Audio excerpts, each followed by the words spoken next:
Ok, bienvenue à tous et bienvenue sur le podcast Sport Santé Nutrition. Je m'appelle Médéric et tous les dimanches je te permets de te transformer physiquement et aussi d'augmenter tes performances sportives grâce au sport et à la nutrition.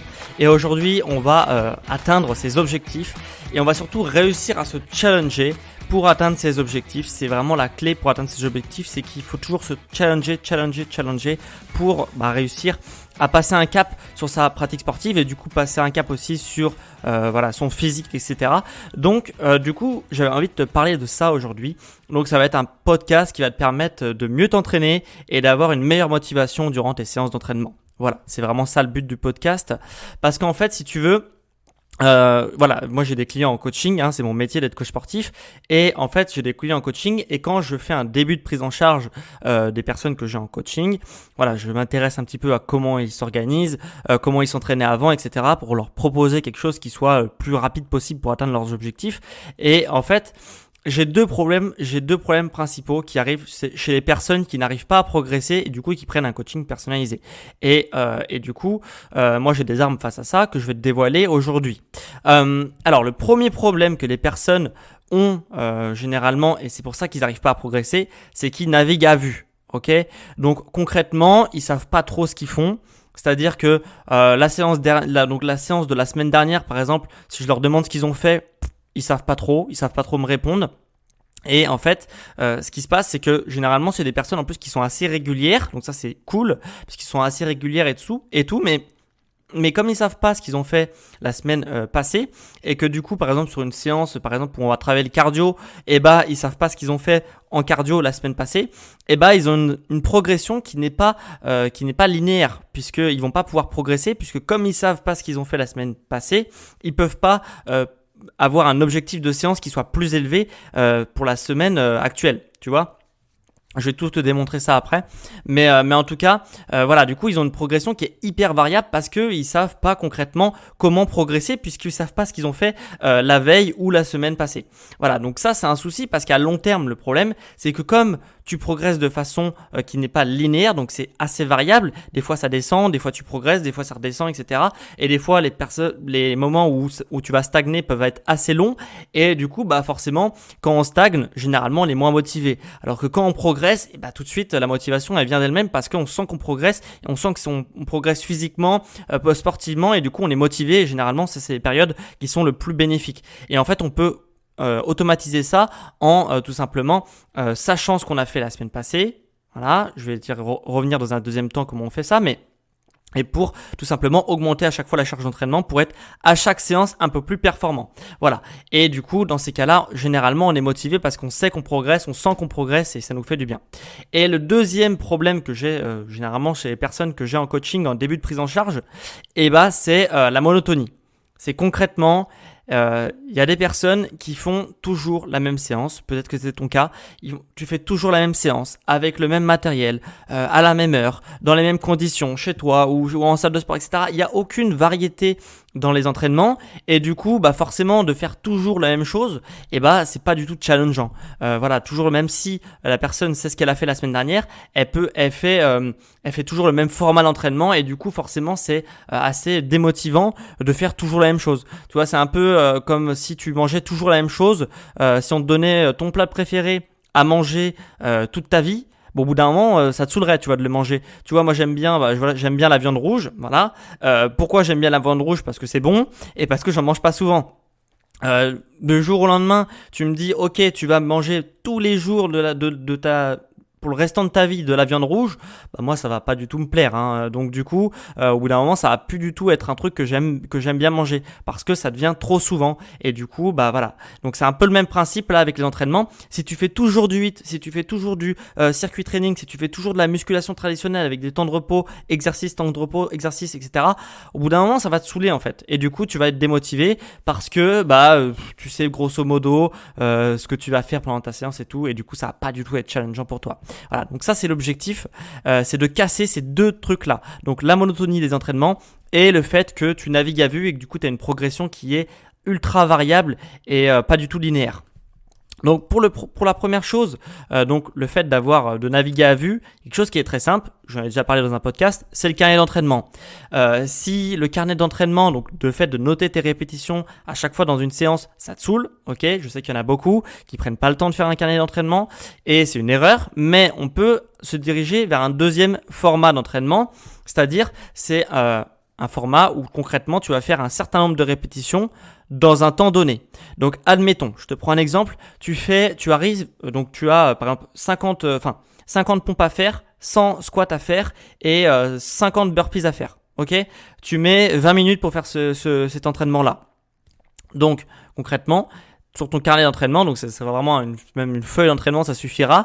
Tu auras juste à mettre, j'ai mis 20 minutes à faire 50 pompes, 50 squats et 50 burpees. Ok, et du coup, la semaine suivante, tu mets par exemple, tu fais de la séance et tu as l'objectif de dépasser, de faire moins que 20 minutes pour faire ces mouvements-là. Et du coup, tu notes, tu as juste à noter, voilà, j'ai mis 18 minutes à faire cette séance-là. Et la semaine suivante, tu fais 17 minutes, j'ai réussi à faire 17 minutes, etc. Et tu progresses. Au bout d'un moment, tu vas tellement progresser que ça sera trop facile pour toi de faire parce que ça va te faire des séances de 5 minutes au bout d'un moment. Donc, tu vas avoir envie de faire plus. Donc, tu augmentes la charge d'entraînement. Au lieu de faire 50 burpees, tu en fais 70, 80 et tu essayes de reprogresser sur ce schéma-là. Voilà, et tu as compris un petit peu la mécanique et au bout d'un moment, tu essayes de progresser et tu peux essayer de faire comme ça. Donc ça, c'est un bon moyen puisque c'est assez limité parce que ça va être aussi ça limite le format d'entraînement. Tu peux pas faire toutes les méthodes, ne sont pas possibles d'être exploitées comme ça, mais c'est par exemple une méthode qui permet, toi si ça te convient, de progresser à court terme, à moyen terme. À long terme, il faudra peut-être varier aussi les structures d'entraînement. Et du coup, ça m'amène à mon deuxième point, c'est casser la monotonie pour se challenger et c'est ce que je t'expliquais tout à l'heure. Et du coup, là, il n'y a pas trop de secrets. Il faut tout simplement connaître les formats d'entraînement. Tu vois, tu as énormément de formats d'entraînement et je vais t'apprendre à les faire. Et tout simplement, voilà, tu as notamment sur le cross-training. Parce que voilà, on est souvent privé de salles de sport en ce moment à cause du Covid et du coup, je sais qu'il y en a beaucoup qui s'entraînent chez eux et on a l'impression que chez soi on peut rien faire. Voilà, on est obligé de faire toujours les mêmes séances avec toujours les mêmes exercices, les mêmes formats, etc. Non, avec le cross training par exemple. Donc CrossFit ou cross training, c'est à peu près la même chose, sauf qu'il y en a un qui est labellisé et pas l'autre. Mais si tu veux, voilà, tu as des méthodes d'entraînement qui existent, je peux t'en citer, AMRAP, EMOM, HIIT, circuit training, je sais pas, pyramidal, etc. Toutes ces méthodes-là, c'est des méthodes qui vont te permettre de varier ta structure d'entraînement. Donc, tu seras amené à faire des mouvements différents ou alors des mouvements que tu connais, par exemple une pompe. Inclure dans une séance l'exercice de la pompe, on peut la décliner de pas mal de manières. Tu vois, il y a énormément de choses à faire, par exemple avec un seul mouvement. Si tu varies le format d'entraînement, dans quelles conditions tu vas réaliser ta pompe et du coup, ça va pas du tout être la même séance et du coup, ça va te permettre de te challenger parce que tu vas découvrir peut-être un format d'entraînement qui est nouveau. Donc, tu vas prendre plaisir à l'exécuter pendant 1, 2, 3, 4 semaines. Au bout d'un moment, tu vas en avoir marre de la faire et puis tu vas changer sur un autre entraînement et puis après, tu changes sur un autre entraînement et voilà, et du coup en fait de faire toujours de récupérer des entraînements que tu n'as pas l'habitude de faire et ça va permettre de te challenger parce que du coup tu redécouvriras aussi une façon de t'entraîner et ça c'est super positif. Voilà, si tu combines la variété des exercices, donc la variété des méthodes d'entraînement avec le fait de progresser en notant ce que tu fais un petit peu, donc soit sous forme de temps, soit sous forme de carnet d'entraînement,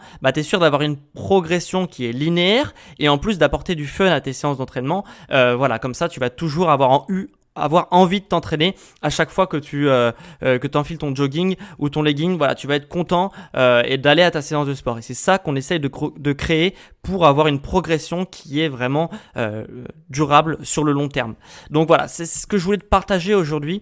C'est de donner 2 méthodes pour réussir à te challenger et atteindre tes objectifs. Si tu sais pas ce que c'est, par exemple, toutes les méthodes que je t'expliquais juste avant, AMRAP, circuit training, HIIT, EMOM, pyramidal, etc., ce que j'ai fait, c'est que c'est un peu compliqué de te l'expliquer comme ça en mode auditif sur un podcast. Je t'ai fait une petite vidéo. Cette vidéo, tu peux la récupérer en description. Tu auras un petit lien. Tu cliques dessus et tu vas pouvoir visionner la vidéo où je te montre en fait les différents formats d'entraînement que toi, tu peux utiliser pour t'entraîner chez toi ou même en salle de sport. Voilà, avec très peu de matériel ou même sans matériel, tu peux faire varier les formats d'entraînement pour toujours apporter de la variété à tes entraînements. Donc voilà, donc c'est vraiment voilà, c'est mon petit cadeau avant les fêtes de fin d'année. Voilà, tu as une petite vidéo qui te montre pas mal d'entraînements à faire chez toi. Je te montre pas les exercices, je te montre concrètement comment adapter les exercices et varier ces entraînements. Voilà, donc si ça t'intéresse, tu as un petit lien en description, tu cliques dessus et tu visionnes la vidéo. Voilà, donc au moins tu auras tout pour te réussir à te challenger et atteindre tes objectifs en 2021 et c'est vraiment ça l'essentiel. Donc on en a fini avec ce petit podcast. J'ai deux choses à te dire avant qu'on se quitte. Je crois que j'en ai deux à te dire. Voilà, c'est que premièrement, oui, j'en ai deux à te dire. Premièrement, c'est le dernier podcast de 2020. Ok, donc je vais être pas mal pris au niveau des fêtes de fin d'année. Ok, avec Noël, Nouvel An, etc. Voilà, j'ai pour but un peu de profiter de ma famille, tout comme toi, je suppose. Donc, ça va être le dernier podcast de 2020. Donc, ça veut dire que concrètement, il n'y aura pas de podcast le 27 décembre. Ok, ça c'est la première chose. Pas non plus de vidéo YouTube pour ceux qui me suivent sur YouTube et que je fais des séances. Enfin, je te montre des exercices concrètement que tu peux faire chez toi, etc. Ou avec un petit peu de matériel, etc. Donc ça, il n'y en aura pas non plus le mercredi 23, voilà. Donc ça, il y aura pas non plus. Et après, ça reprendra bien sûr, comme d'habitude, en 2021. Voilà, c'est juste une petite trêve de Noël. Et deuxième chose, j'aimerais aussi te remercier parce que ça fait 1 an que je fais des podcasts. Dans 1 mois, en fait, ça fera 1 an. Mais bon, voilà, je profite que c'est le dernier podcast de 2020 pour te remercier. Ça fait 1 an que je fais des podcasts. Voilà, moi, j'adore vraiment ça. C'est vraiment un plaisir chaque semaine, tu vois, tous les dimanches, de te partager mes connaissances sur la nutrition, sur le sport. J'espère que toi aussi, t'aimes bien ça. Et je pense que t'aimes bien ça puisque, voilà, vous êtes plus d'une centaine à avoir pris le temps de m'évaluer sur la plateforme Apple Podcast et du coup ça m'a vraiment permis de décoller mon activité voilà sur internet donc voilà, je suis vraiment ravi. Vous êtes plus de 200 000 personnes, enfin non, un peu moins de 200 000 personnes, je me suis enflammé, à m'avoir écouté en 2020. Donc c'est vraiment énorme, sachant que j'avais pas fait de podcast en 2019, donc c'est vraiment pour une première année, c'est juste énorme. Et voilà, ça m'a permis aussi de vivre de ma passion en ligne. En plus avec les coachs sportifs, j'aurais galéré sinon si j'avais pas fait en ligne. Donc voilà, je remercie vraiment du fond du cœur tous ceux qui ont pris le temps, voilà, de partager mes contenus, d'en parler autour d'eux, de m'évaluer sur Apple Podcast parce que ça m'a vraiment permis, voilà, d'avoir du boulot parce qu'en ce moment pour les coachs sportifs, comme je le dis, c'est pas évident. Donc voilà, donc vraiment, je remercie du fond du cœur tous ceux qui m'ont soutenu dans les débuts et même encore maintenant et voilà, et donc vraiment merci pour cette année 2020 qui a pas été facile, mais voilà, je pense qu'on s'est accroché et voilà, donc c'est vraiment un grand merci du fond du cœur à tout le monde.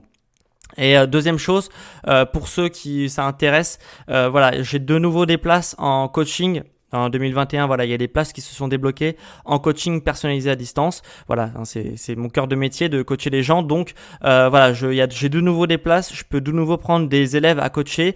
Donc, si ça t'intéresse, tu auras un lien en description. Ça te permettra d'accéder à un diagnostic. On va faire un petit diagnostic et je vais te donner un plan d'action pour que tu puisses atteindre tes objectifs dans 3 mois. Donc, si ça t'intéresse, tu as un lien en description.